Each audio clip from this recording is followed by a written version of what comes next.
Le rire de ma sœur a percé le cliquetis des fourchettes avant même ces mots. Ça ne te dérange pas de les surveiller, n'est-ce pas, dit-elle, se tournant déjà vers son vin. Les jumeaux ont grimpé sur mes genoux, l'un tirant mes cheveux, l'autre renversant du jus sur ma manche. La table a éclaté de rire comme si c'était un spectacle. Personne ne m'a regardé. Ni quand je me suis levée pour prendre une serviette. Ni quand j'ai essuyé la tâche qui n'était pas la mienne.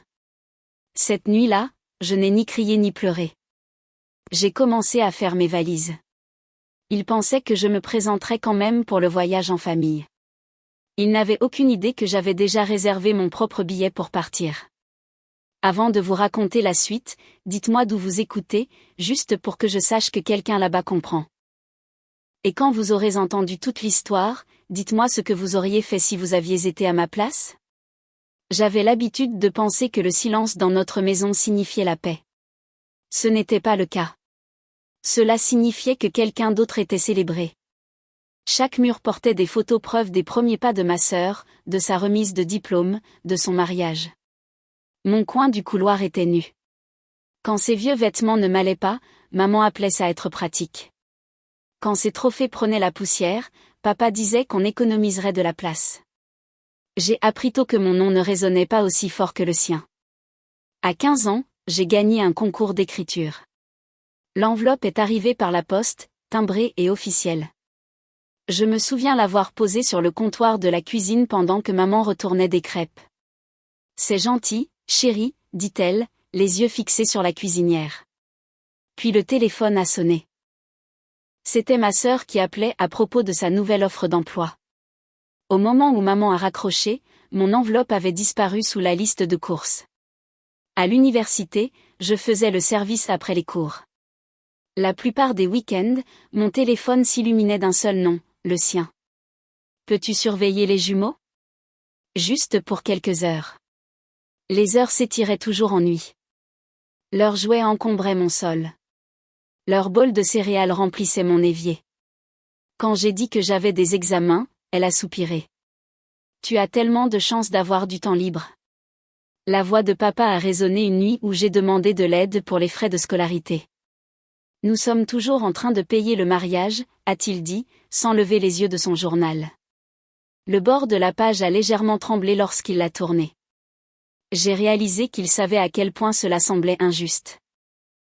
Il ne s'en souciait juste pas assez pour arrêter de lire. Ce n'était pas une seule grande trahison.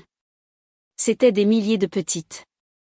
Chaque vêtement de seconde main, chaque faveur, chaque rejet silencieux, une vie entière à être le choix facile. J'avais l'habitude de croire que rester silencieuse maintenait la paix. Mais la paix construite sur le silence n'est pas du tout la paix. C'est une dette. Et quelqu'un vient toujours la recouvrer. C'était censé être mon dîner d'anniversaire, mais le gâteau portait déjà les noms de ses enfants. Nous pensions que ce serait amusant de célébrer tout le monde ensemble, a dit maman comme ça, expliquant pourquoi mes bougies étaient en forme d'animaux de dessins animés. Les jumeaux ont applaudi. Tout le monde a ri. Après le dessert, maman a glissé une enveloppe sur la table. Nous avons une surprise, a-t-elle dit. Un voyage en famille la semaine prochaine. Nous avons tout réservé. Papa a hoché la tête, fier. Tu vas adorer, Sarah. Tu aideras avec les garçons pour que Liv puisse enfin se détendre.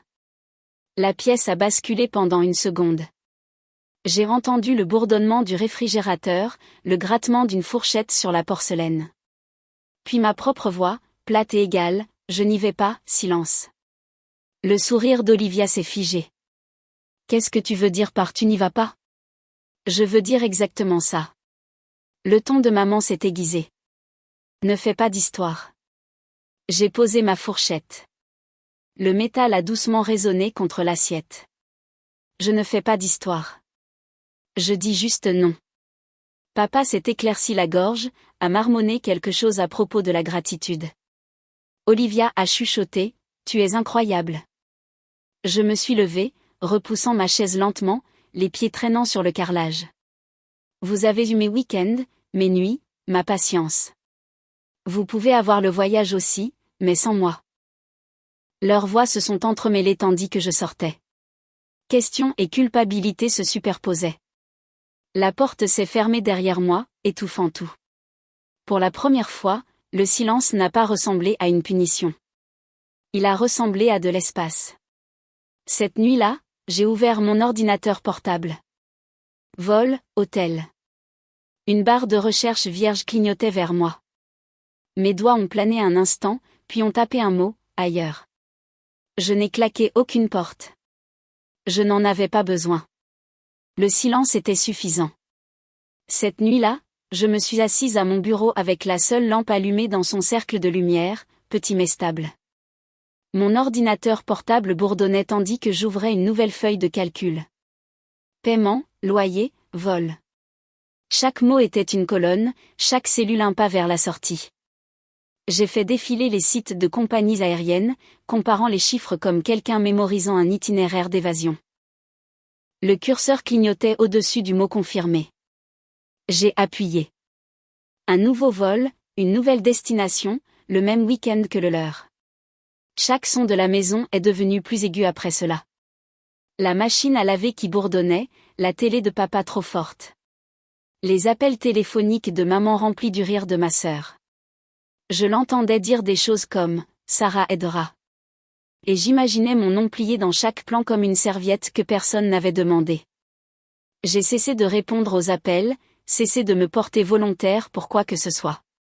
Pendant mes pauses déjeuner au travail, j'imprimais chaque reçu et confirmation de réservation que j'avais fait, les pliais soigneusement, les glissais dans une pochette transparente de mon classeur. Il y avait quelque chose de sacré dans cet ordre.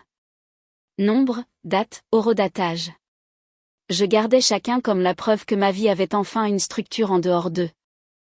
Une semaine avant le voyage, je suis allée acheter une valise. L'employé a demandé si c'était pour les affaires ou le plaisir. Ni l'un ni l'autre, ai-je dit. La liberté, a-t-elle ri, ne sachant pas que je le pensais. La valise était grise, à coque rigide, silencieuse lorsqu'elle roulait. À la maison, je l'ai ouverte sur mon lit. Un par un, j'ai emballé des chemises blanches, des jeans pliés, mon carnet, la bouteille d'eau argentée que je portais toujours. Je l'ai fermée à moitié, laissant de la place pour quelque chose qui n'entrait pas, pourtant le sentiment de partir pour de vrai. Maman a frappé à ma porte cette nuit-là. N'oublie pas d'apporter de la crème solaire, a-t-elle dit, prenant mon ordinateur portable fermé pour un accord. J'ai hoché la tête une fois, regardant son reflet sur l'écran. Ces mots ont flotté dans l'air longtemps après qu'elle fût partie. Le lendemain, Olivia a envoyé un SMS. Peux-tu prendre des collations supplémentaires pour les jumeaux? J'ai fixé le message jusqu'à ce qu'il disparaisse de l'écran. Puis j'ai supprimé la conversation. Pas de réponse. J'ai commencé à me réveiller plus tôt, à faire le tour du pâté de maison avant le travail. L'air avant le lever du soleil semblait intact, nouveau. J'y ai pratiqué le silence, apprenant son poids dans mes poumons. Je ne devais plus un seul mot à personne. Le soir, j'ai nettoyé mes emails, me suis désabonné de tout ce qui portait leur nom. J'ai organisé mes comptes bancaires, arrêté chaque paiement automatique lié à des factures partagées. Ma vie s'est réduite à l'essentiel, ce que je gagnais, ce que je gardais, ce que je choisissais. Maya du travail l'a remarqué. Tu as été silencieuse, a-t-elle dit devant un café. Peut-être que je suis finalement à court d'explications, ai-je répondu. Elle n'a pas posé d'autres questions, et j'en étais reconnaissante. 2 nuits avant leur vol, je me suis tenue devant le miroir du couloir, celui encadré par les photos de famille que maman aimait. Le sourire de mariage d'Olivia me fixait. Mon propre reflet semblait étranger, plus calme, mais plus vieux d'une certaine manière. J'ai pris le cadre, les retourné face contre table. Le bruit sourd contre la table a sonné de manière définitive. Plus tard cette nuit-là, j'ai rédigé un brouillon de SMS unique, et je l'ai enregistré. Je pars en vacances seule. Profitez-en. Je ne l'ai pas encore envoyé. Le simple fait de le voir attendre dans ma boîte d'envoi a suffi à ralentir mon pouls. Le dernier soir à la maison bourdonnait d'excitation, les valises empilées près de la porte. Les jumeaux couraient dans le couloir avec des chapeaux assortis. La voix de maman portait depuis la cuisine, répétant des listes de contrôle. J'étais assise dans ma chambre, écouteurs dans les oreilles et faisant semblant de regarder un film. Ma valise était déjà cachée dans le coffre de ma voiture. À minuit, j'ai vérifié le vol à nouveau, à l'heure. J'ai pris une lente respiration, éteint la lampe et laissé l'obscurité s'installer. Mon téléphone s'est illuminé une fois, le message d'Olivia. J'ai hâte de faire notre voyage. J'ai éteint le téléphone sans répondre. Cette nuit-là, j'ai dormi plus profondément que depuis des années. Le matin est arrivé de la manière la plus silencieuse. L'odeur de café flottait depuis la cuisine, la maison était vivante de mouvement. J'ai bougé tout aussi doucement, passant devant leurs valises ouvertes, devant maman qui appelait encore à la crème solaire. J'ai seulement dit, je vous rejoins là-bas. Ils ont souri, distraits, le croyant. Le trajet jusqu'à l'aéroport n'était qu'un flou de lever de soleil et de panneaux d'autoroute. Je me suis garé à un terminal différent, j'ai enregistré mon sac et j'ai regardé les familles passer avec la même fatigue que j'avais portée pendant des années. À ma porte d'embarquement, je me suis assise près de la fenêtre, regardant les avions s'élever comme des secrets qui se libèrent. Lorsque mon groupe d'embarquement a été appelé, j'ai ouvert mon téléphone, j'ai fait défiler jusqu'au message enregistré et j'ai appuyé sur envoyer. Je pars en vacances seule. Profitez-en. Puis je l'ai éteint et je l'ai laissé tomber dans mon sac. Personne ne m'a vu partir. Le bourdonnement de l'aéroport était constant, voix, roues, porte-à-plan des numéros qui ne signifiaient rien pour moi. Ma famille était quelque part de l'autre côté du terminal, jonglant avec les billets, les sacs à dos et les jumeaux.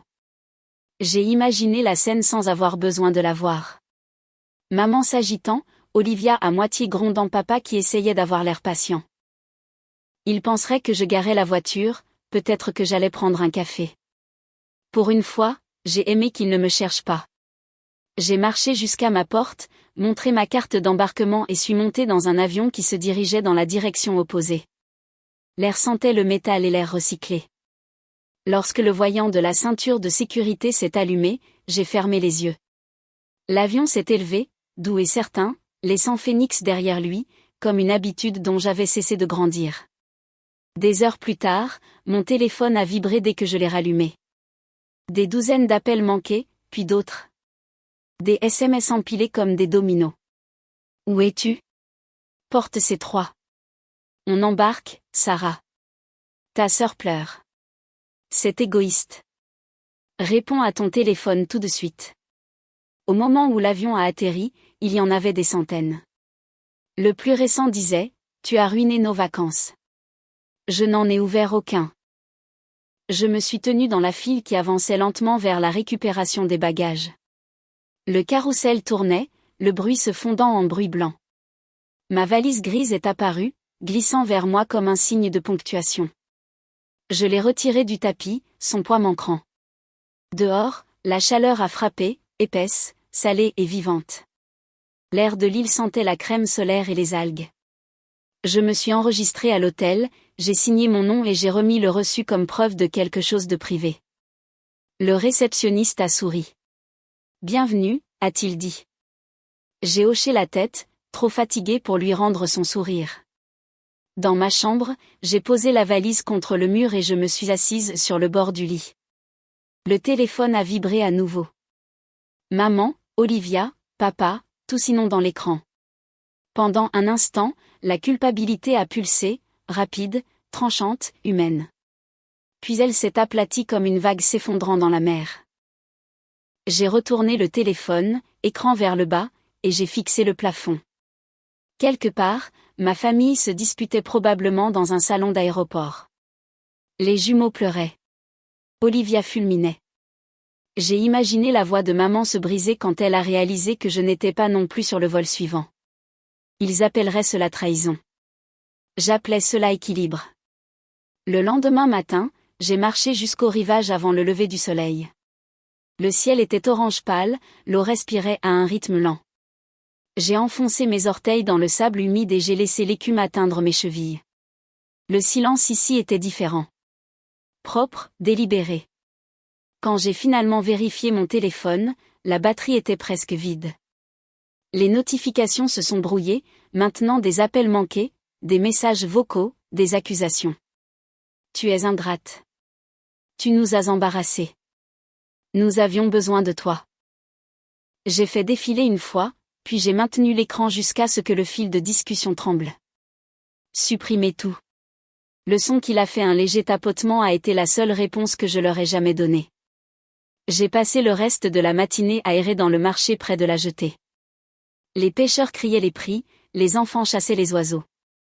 Personne ne connaissait mon nom ici, et pour la première fois, cet anonymat m'a semblé être une sécurité. J'ai acheté un petit pendentif coquillage à un vendeur. Sa surface était lisse, froide, parfaite dans son imperfection. Quand je l'ai tenu à la lumière, j'ai pensé au verre de jus se renversant sur la table à la maison, la couleur se mélangeant au blanc, et comment maintenant, enfin, je pouvais juste le laisser sécher. Ce soir-là, j'ai ouvert mon carnet et j'ai écrit une ligne, la liberté n'arrive pas avec des fanfares. Elle arrive quand personne ne vous regarde partir. Puis j'ai fermé le livre et je l'ai laissé sur la table de chevet à côté de la carte-clé. Dehors, le vent a changé, portant des rires faibles de quelque part sur la plage. Pendant une fraction de seconde, cela ressemblait au sien, celui de ma sœur. Mais ce n'était pas le cas. C'était juste le monde qui continuait, comme il le fait toujours. La lumière du matin s'est déversée à travers les rideaux fins, douce et pâle. La marée chuchotait contre le rivage devant ma fenêtre, régulière et imperturbable. J'ai préparé du café dans la petite cafetière de l'hôtel. L'odeur était forte et ancrante. Mon téléphone était posé face contre terre sur la table de nuit, silencieux pour une fois. Je n'ai pas cherché à l'atteindre. J'ai emporté ma tasse sur le balcon. En bas, la plage s'étendait, vide, à l'exception de quelques lèvres traînant des chaises dans le sable. Pas de jumeaux, pas de voix appelant mon nom, juste un espace assez large pour respirer. Je n'avais pas réalisé à quel point ma vie avait été bruyante jusqu'à ce qu'elle devienne immobile. J'ai rouvert mon carnet. La ligne de la nuit précédente me fixait. La liberté n'arrive pas avec des fanfares. En dessous, j'en ai écrit une autre. Elle reste quand on arrête de s'excuser de la vouloir. Le stylo a un peu saigné sur la page, l'encre s'enfonçant dans les fibres. Cela semblait permanent, comme une promesse. Plus tard, j'ai marché le long du rivage, laissant le ressac effacer mes empreintes au fur et à mesure. J'ai pensé à chaque version de moi-même qui était restée silencieuse à table, dans la cuisine, au bord de chaque photo de famille. J'avais l'habitude de penser que le silence était une sécurité. Maintenant, je comprenais qu'il pouvait aussi être une armure. Dans l'après-midi, j'ai fait ma valise. La valise s'est fermée d'un seul clic, lisse et définitif. J'ai laissé la clé de la chambre sur le bureau à côté d'une note pour l'entretien ménager. Merci. Pas d'adresse de retour, pas de nom. Le vol de retour a été calme. Aucun appel en attente lorsque j'ai allumé mon téléphone. Peut-être qu'ils avaient cessé d'essayer. Peut-être qu'ils m'avaient enfin cru. De retour à Phoenix, je n'ai pas conduit jusqu'à l'ancienne maison. Je suis allé directement à mon appartement à la place. La lumière y était propre, blanche, non filtrée. J'ai défait mes valises lentement, vêtements pliés, j'ai placé le pendentif coquillage sur mon bureau. Il brillait faiblement sous le soleil de l'après-midi, de la même couleur que l'écume qui avait touché mes pieds ce matin-là. La bouilloire sifflait sur la cuisinière. La vapeur s'élevait, mince et silencieuse. J'ai versé l'eau, je l'ai regardée tourbillonner, puis j'ai expiré. Pas de bruit, pas d'excuses, juste de l'air remplissant un espace qui m'appartenait enfin. Le lendemain matin, je me suis réveillée avant le lever du soleil. La ville était immobile, l'air légèrement frais contre les fenêtres. Je me suis assise à mon bureau, celui sans photos encadrées, sans bruit, sans fantômes. Mon téléphone gisait à côté du coquillage, sombre et immobile. Pour une fois, personne n'attendait rien de moi. Ce vide était propre. J'ai fait du thé, ouvert la fenêtre et écouté. Pas de cris, pas de pas, seulement du vent. Pendant des années, j'ai confondu le devoir avec l'amour et le silence avec la paix. Mais la vraie paix ne demande pas la permission. Elle attend juste que vous la remarquiez. J'ai regardé autour de mon petit appartement, la pile de livres, la couverture pliée, la lumière se déversant sur le sol. Ce n'était pas grand-chose, mais chaque centimètre m'appartenait. Peut-être qu'un jour ils raconteront l'histoire différemment. Comment je suis parti ou comment j'ai ruiné le voyage? Qu'il le fasse. La vérité est plus simple. J'ai juste cessé de me présenter aux endroits où je n'étais jamais vu. La bouilloire a sifflé. J'ai souri lentement et silencieusement. Le silence qui a suivi n'était pas solitaire. Il était mérité. Si vous avez déjà eu à partir pour trouver la paix, dites-moi où êtes-vous allé? Et cela vous a-t-il finalement semblé être la liberté?